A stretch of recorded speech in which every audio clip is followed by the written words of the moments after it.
All right, this is going to be a look at how the Bengals run game really just dominated the Bills in Buffalo in their 27-10 win on Sunday.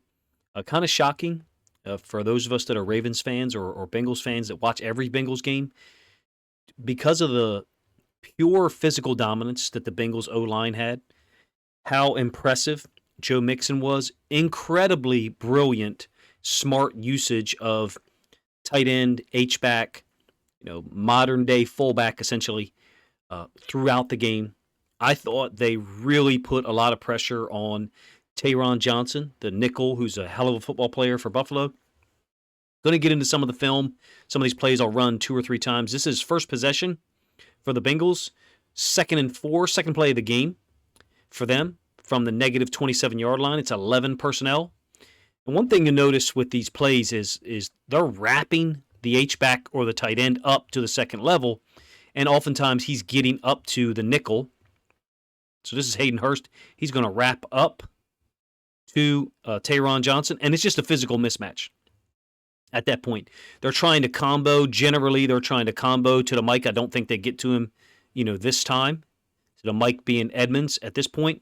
It's a difficult proposition. What do you do with your nickel when you're facing the Bengals version of 11 personnel when and if they can start running the football effectively? If they run the football like this, they're going to be an incredibly tough out the rest of the way, including against the 49ers and the Eagles, who have, outstanding defenses, especially compared to the Chiefs that, is a much softer team against the run. But talking about what they're doing, one of the things the Bills do, and the Bengals do it a lot too, is they want to keep 2 high safeties no matter what, even if there's motion. And as we get more into these clips, you'll see examples of the Bengals using motion, and I think really outsmarting or just being really crafty with the Bills' defense. All right, I missed a play. To be honest with you, from that first possession, it was a 10-yard toss to Mixon on the first possession. The Bengals were able to go down and get a touchdown on that first possession, take a 7-0 lead, get a quick stop on the Bills. This is picking this up now. This is second possession, 1st and 10 from the negative 28.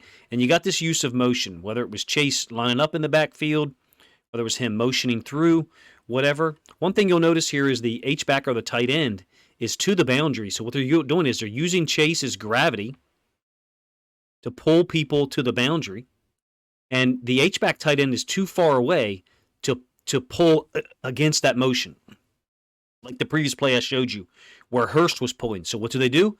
They pull and wrap the right tackle on a play that I know to be dart. Normally, or oftentimes, he would be kicking the end. In this case, this is a brilliant job by the left tackle, if you ask me. He's just going to slap, I think it's Rousseau, but I could be wrong. It may not be Rousseau. He's just going to basically slap him upfield, let him go upfield, let his momentum take him upfield. And then again, Taron Johnson, the nickel, is on the train tracks. You've got the pulling tackle who's going to wrap up here. Absolute physical mismatch. Both inside linebackers for the Bills are into the boundary. Why? Because they don't want to rotate the safeties. We'll let this run, and I'll re-explain it again. Hopefully I can explain it in a way that makes sense. On this motion, they're creating, essentially, the Bengals are creating trips to the boundary with Chase and then these 2 guys here. All right, the Z and the tight end, the H-back. What the Bills do not want to do, and the Bengals are somewhat similar defensively, to be honest with you, is they don't want to sky down a safety and then kind of roll back to a 1 high safety look, maybe cover 3. That's not what they want to do. They want to adjust with their inside linebackers. Brilliant job by the Bengals of out-formationing the Bills. Even though the nickel is to the field, they've put him on the train tracks. He's now isolated, playing inside linebacker. The 2 true inside linebackers, Milano and Edmonds, are to the boundary. You can see them up here. Plus, you've got 2 safeties out of the box. You've basically got a 4-1 that the Bengals are dealing with. It's 7-on-5.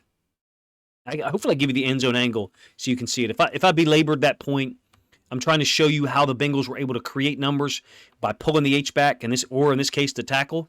Also out-formationing the Bills, and I thought they did it consistently. To me, it seemed like they were 1 or 2 steps ahead. End zone angle. Edmonds has moved out of the box, or he's moving out of the box into the boundary. Milano's already gone. And I'm going to pull this back here in a moment. At the time that the ball is snapped, and we'll make a box. And you guys tell me what the numbers are. I guess maybe we can still count Edmonds. But you got 5 linemen, the running back, and Burrow. That's 7. You got 4 D linemen, Taron Johnson, 5. Okay, if you want to count Edmonds, that's 6. But the point of attack is over here. Edmonds is too far away. He's moved over with the motion. Again, why? Because the Bills don't want to move their safeties. They want to retain that too high safety look as long as possible to avoid giving Joe Burrow pre-snap confirmation about what the coverage is. Hopefully I was able to explain that to you guys. That was a 16-yard run by Mixon. 2 plays later, this is a 2nd and 4 from the 45. Again, 11 personnel. Now, what do you notice? You've got B-gun, what I call B-gun, meaning the running back, Perrine or Pirine. People corrected me, so now I'll say it correctly. Pirine is on the opposite side of the H-back. That's B-gun. If they were on the same side, if Pirine's feet were here, that's A-gun in the system that I know. But in any case, Hurst is going to wrap. He's going to try to wrap up to the second level. You do not have use of motion in this case. Ends up being, I think, a 6-yard gain. 4-yard gain on Dart. 4-yard gain for Perrine, excuse me. I guess you call that split zone. Again, this is second possession. This is the possession that eventually culminates with the touchdown to Hayden Hurst on the fake screen. Same play, all 22 angle, just so you see it. They do this multiple times whereby the left tackle, stabs the DN one time with his outside hand and then works up to linebacker level. And one of the things that's brilliant that they were doing is sometimes the H-back was coming down the line and kicking this end. Okay, the opposite side of where the H-back or tight end lined up. Sometimes, however, he would wrap up. He would fold up. In this case, I think it kind of works against them because that end who gets stabbed, Hurst never gets to him. So there's a little bit of a miscommunication there, if you ask me. Still ends up being a 4-yard gain on a 2nd and 4. Again, the second possession here ended on this fake screen. Bills really overreacted to this. Very similar to a play that the Bengals ran for a touchdown to C.J. Uzoma, I believe, against the Ravens in Week 7, 2021, last year. Faking the screen to Chase, again, kind of using his gravity. And look at the eyes. Safety's eyes in the backfield. Corner is jumping it. Because, he's aligned at such an angle that he can kind of see the receiver, in this case Chase, and Burrow. Hurst fakes the block, like he's going to go block the corner. Runs upfield. Beautiful play on a 3rd and 7. Really uncharacteristic. I don't pretend to be an expert on the Bills' defense, but I know that they are highly touted, highly rated. Deservedly so. I saw them in Week 4 against the Ravens. Physical, aggressive, from a too high structure, able to slow down or stop the run in most cases. Certainly not Sunday against the Bengals. This is surprising, particularly from, I think this is Poyer. And one of the things I said about the Bills back in Week 4, even leading up to that game, was their tendency to look and stare in the backfield, absent really reading routes. Now, this safety did, look here first, look second, and then come back and look at Burrow. So, there's something to be said for that. I feel like the Bengals, and Joe Burrow specifically, took advantage of their tendency to look in the backfield so much. All right, 4th possession. 3rd possession, Bengals got stopped. 4th possession now is a 1st and 10 from the negative 35. Really just focusing on the run game. B-gun, but look at Hayden Hurst. That is not an alignment that is going to vertically release. I mean, you could release, out into the flats, a shoot route. You could run a hide concept and run him out into the flats over here. But that's generally an alignment, that deeper alignment, to run block. So it's 11 personnel, trips left B, because the back and the tight end on opposite sides. 11-yard run by Mixon. Again, they're wrapping the H-back, and he's either going to kick the end or go upfield. In this case, they don't even block the end at all. 50. Didn't even block him at all. Runs himself out of the play. They made life miserable for Milano and Edmonds. And I just think on a 1st and 10, and I believe this is the 3rd play of this drive. 1st and 10. Negative 35-yard line. What the hell are the 2 inside linebackers doing walked up there?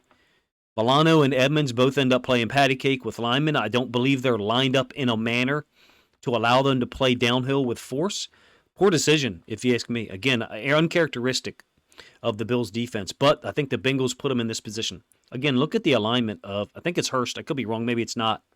Certainly set back pretty far behind the left tackle and not really having any width, outside of the tackle's feet. You can't even really see the H-back's right foot. It's stacked behind the tackle's left foot. Clearly an alignment that's going to take him across the formation. Gets up to Milano, pins him. I feel like this one could have been an even bigger play if the safety isn't there at a pretty good angle. All right, 7th play of this drive, I believe, from a joker set. Big run by Pirine. I don't like the way that the Bills are playing this, to be honest with you. But you got Chase in the backfield. He's running out of here as bait, per se. You've got Milano, Edmonds, and Taron Johnson in the box, who, even though he's a nickel, call it a 4-3 look. Milano is at least stepping out to go to match Chase's movement. Why? Because I don't think there's a safety spinning down there. You get the split zone look where the tight end, I love that the Bengals use 3 tight ends in this game to do these things. Look at the alignment again, very similar to the last one that I showed you. You can see the left foot here of the H-back kind of stacked behind the right foot of the tackle, and he's going to go down the line. He's going to kick this DN. Milano steps out just enough to make it to where he's got a stem back inside. Yeah, he makes the tackle. It's a violent hit.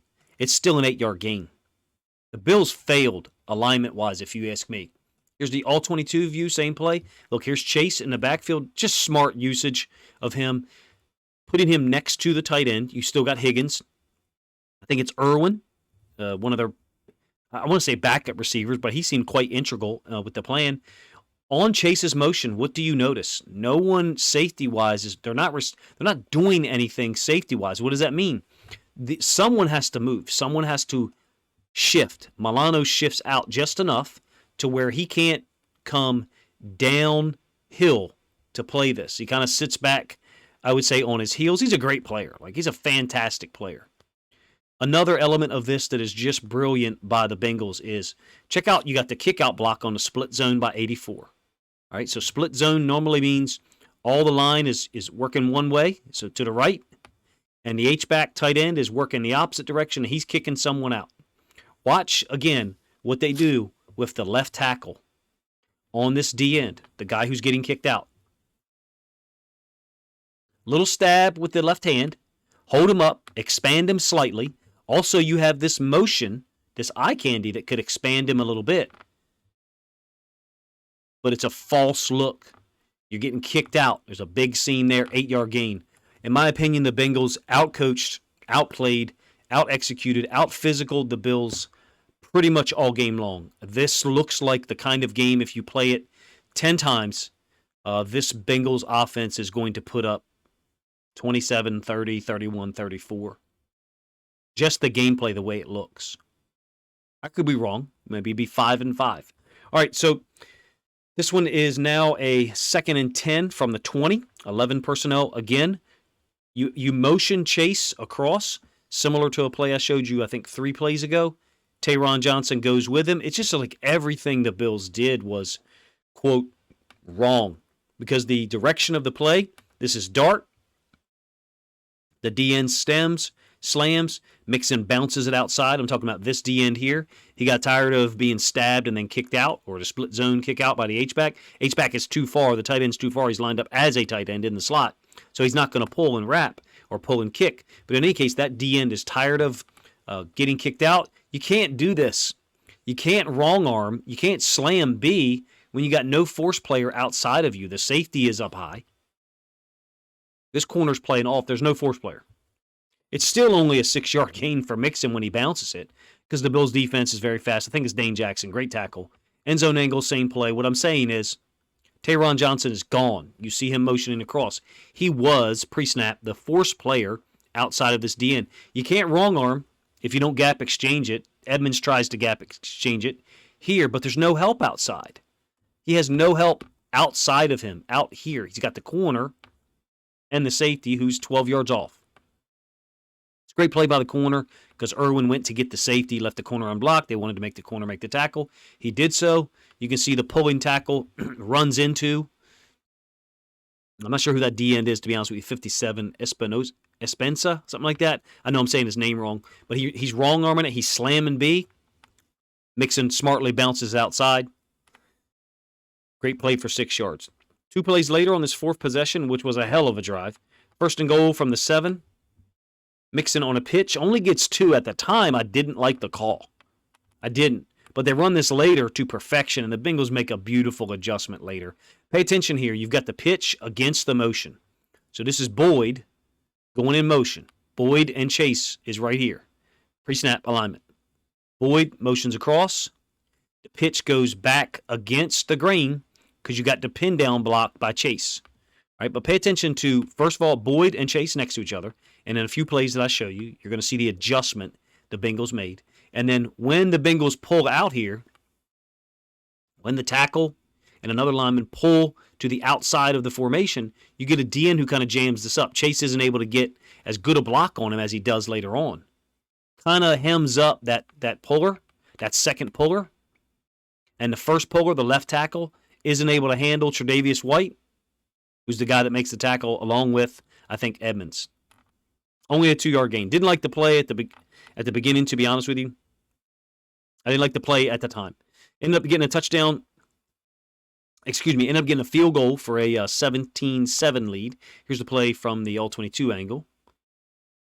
I like the concept. I just feel like because the end did a nice job of getting upfield a little bit, he got in 67's way, kind of made it bow out a little bit. 67 was unable to get up and get, on his tracks as fast as he should have.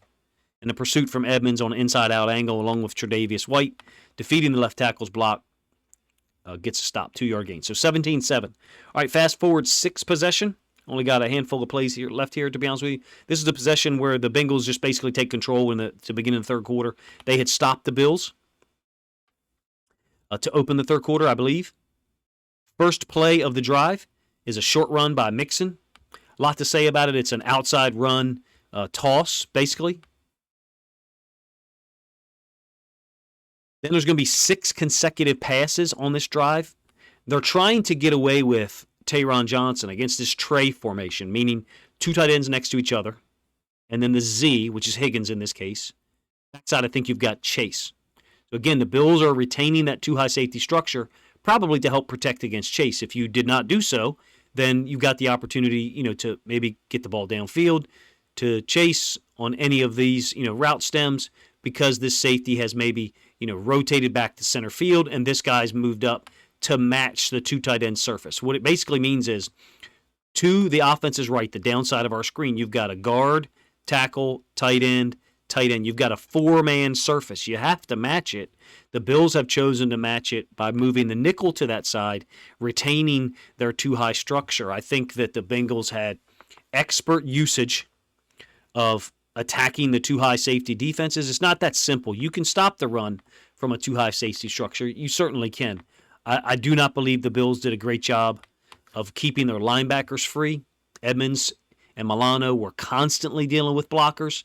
Taron Johnson out here trying to masquerade as an edge defender for the moment against this formation, basically getting walked to the bottom of the numbers. It's a snowy field. It's difficult to have your footing. You can see he's kind of on skates a little bit. Only a 4-yard gain. 6 consecutive passes on this drive, and then a beautiful play here from the 28-yard line. 1st and 10, again, 6 possession, Bengals' first possession of the third quarter. 12 personnel run for Mixon 8 yards. Trips right A, closed. So in the terminology, and it's F counter. F counter means you're getting someone, typically a guard and the H-back pulling. In this case, the H-back is 86. So trips is 1, 2, 3 receivers to the right. A is the running back to the to the tight end side, which is this guy here. And then closed means there's a second tight end backside. So it's a 12 personnel formation, but they're giving you 4 to the field. Brilliant. Incredibly smart. They're giving you 4 to the field. So the Bills have to match it. They're matching up what looks like man to me here. 1 high safety structure Where are the Bengals running it? Back to the boundary. They had answers for everything. The D end up there to the top, again, looks like he's trying to wrong arm. Talking about here. He's trying to come down the line, and I think the tight end or somebody just takes him down, meaning just blocks him down towards the middle of the field. The pulling guard just goes up to the second level, which is Milano. The H-back gets up on Tre'Davious White. Physical tone set. It's difficult to sit here and say that they wouldn't be able to do this if they played this game immediately next week.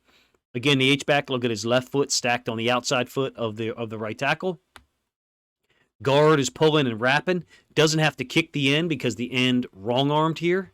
So he's able to work up to the second level, gets Milano. H-back pulls, gets Tre'Davious White. Thankfully, Milano fit on the outside shoulder because if not, it's a touchdown. Pulling guard. Pulling H-back. And then Mixon following behind. Beautiful job out-formationing the Bills all game long. Getting that extra blocker in the H-back a little bit closer to the other side of the formation because of, again, his inside foot being stacked on the outside foot of the tackle. All right, here's that same play that I showed earlier from the fourth possession that I said I didn't like, the 2-yard gain by Mixon. This is now 3rd and 1 from the 17. It's a 13-yard gain to Mixon. Same play, same concept. Eerily similar play to one they ran against the Chiefs to close out the game last year before the game-winning field goal. I'm not sure if you guys remember it. Mixon appeared to put the ball on the ground, meaning just drop the ball after the play, and I wasn't sure if anyone actually touched him. I think it was against the Chiefs, almost in the same part of the field, and a very similar run play. But in any case, this play, what's the adjustment that the Bengals made that I talked about? Well, here is Boyd. The last time they ran this play, you know what he did? He went in motion across, and then they pitched it to Mixon coming back away from that motion. This time they leave Boyd there. Watch what they do. Chase still has to pin down. Great block on 90. I think that's Lawson. Chase pins, and now Boyd is pulling and leading. The tackle is pulling and leading. And the same guy who got jammed up last time is able to get outside because Lawson gets jacked up or pinned down by Chase. Great job. In my opinion, incredibly poor recognition by the Buffalo Bills. No one recognizing this alignment to the boundary. I mean, look how close Chase is to the left tackle. The Bengals are under center. If you're a Bengals fan and you listen this long, first of all, thank you. Congratulations to your team for winning. But the Bengals' tendencies under center versus shotgun early in the season. Some of those tendencies are different now, clearly. But in this case, by the way, you got the left tackle out here. Just somebody on Twitter said sending Edmonds to the shadow realm. He definitely takes him out. There's no doubt about it. And you got Boyd out here doing a great job. Milano's dealing with a blocker. You've got a bonus blocker here. Bill's very fortunate that this did not get taken to the house. Mixon, if Mixon, was able to find this scene here, could have been over. They still scored on this possession to make it 24-10, I believe. Beautiful play, beautiful adjustment by the Bengals coaches. Not motioning Boyd, getting lined up under center, snapping the football. Low awareness by the Bills, if you ask me. Defensively, no one getting up on the line of scrimmage to be an immediate force player, recognizing the same formation situation where the Bengals had run that play earlier.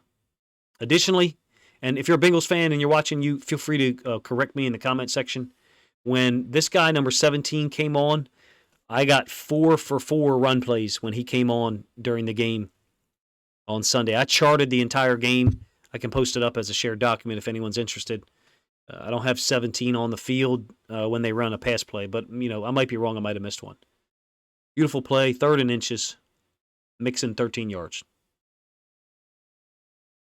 3 or 4 plays later, after the Bills jumped off sides, various penalties, bring Higgins in, and Mixon gets this touchdown, that was initially ruled short and then was confirmed to be a touchdown by review. I thought the Bengals outsmarted, outplayed, out-executed, and just plain kicked the Bills' ass. I mean, there is no two ways about it. They came in there and had a great game plan offensively to run the ball, supplementing the pass game that is already so deadly and difficult for defenses to deal with. The Chiefs are up against it. I understand playing Pat Mahomes. I'm ignoring for the moment that he's got an ankle injury that was quite severe. Playing against Patrick Mahomes, Andy Reid, Eric Bieniemy, all the balanced offense they have with all the weapons. A smart franchise in the Chiefs. They get rid of Tyreek Hill. I'm not saying that was smart, but they bring in weapons. I mean, Juju Smith-Schuster, Kadarius Toney, the kid from Clemson that they drafted, who's had some serious health concerns in his college career, but was a fantastic player as a freshman for Clemson. They brought in guys, and I know he didn't contribute this year, obviously, but they brought in guys to give them many options. That Chiefs offense is a pain to deal with. I just think the Chiefs defense has the biggest responsibility this week. If the Bengals can run the football like this, or even 80% of this, they're going to be extremely difficult to beat. Their use of the H-back was incredibly smart. Steve Spagnuolo and the Chiefs coaches, I'm sure, have gone through the film with far more detail than I have and will be prepared for those alignments. I think the Bengals will have complementary plays built off of it. The hide concept, where the H-back fakes like he's going to block split zone and then runs out into the flats. Burrow was able to be, I don't want to use the word relaxed, but Burrow didn't have as much of the onus put on him because of the run game. The Bengals had 172 yards rushing. Of course, Burrow had a 21-yard scramble late second quarter before the Hail Mary situation that contributed to that. So let's call it 150 organically. 150 rushing yards. If the Bengals get 150 against the Chiefs, they will win, in my opinion. The defense is just too talented, and the offense has too many weapons, and they're too efficient with what they do with Burrow out of 11 personnel. Out of their 11 personnel groups, if they can run for 150 against the Chiefs, they'll be in their second straight Super Bowl. Let me know what you guys think of the Bengals' game plan offensively, their use of the run game, how they blocked things, the conflict that I felt like they put Taron Johnson in, formationally, and then forcing him to deal with linemen and Hayden Hurst leading up on him, a huge genetic mismatch. And let me know what you think of my analysis of the tactical decisions the Bengals made, the physical nature of their run game, and how Joe Mixon was able to finish things off. For me personally, to see Joe Mixon, a guy who was criticized at various points in his career, to see him having success like this in the playoffs, even though I'm a Ravens fan, and the Ravens' loss to them was very recent, I feel good for a guy like Joe Mixon. Veteran NFL players who are put into a little box and categorized, who are then able to break out of that box according to some arbitrary definitions that people have, and analysts, social media analysts, TV analysts, whatever. I enjoy seeing those people get proved wrong, and I enjoy seeing veteran NFL players or veteran athletes in general get to prove people wrong, with their skills, particularly in playoff situations. Appreciate you guys' time. If you enjoyed the video, please let me know in the comment section, and consider sharing a link on social media if you think other Bengals fans might enjoy this commentary.